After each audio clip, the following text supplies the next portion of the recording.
Yo, shoutout sa tanan Ormocanon. Dedicating na akong verse sa tanan biktima atong flash flood. Year 1991, November 5. Year 1991, November 5 sa Pilipinas. Yatagan ang Ormoc City, Leyte ug usa ka tahas sa kahitasan para makaamgo. Misa pagpalapas sa buhat nga di maayo.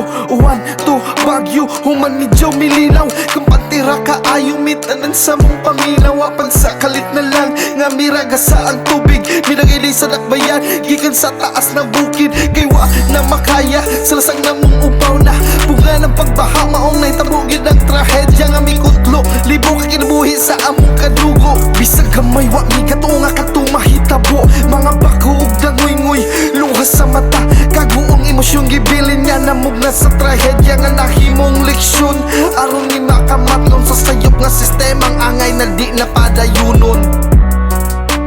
November 5, 1991, naganap ang Ormoc tragedy. Halos 5,000 tao ang namatay at 3,000 ang di na nahanap pa matapos rumagasa ang baha dahil sa pananalasa ng bagyong Oriel. Ikinagulat ito ng mga otoridad dahil signal number 2 lamang ang bagyo. Pagkakalbo ng kagubatan at ang hindi maayos na drainage system ang itinuturong sanhi ng trahedya.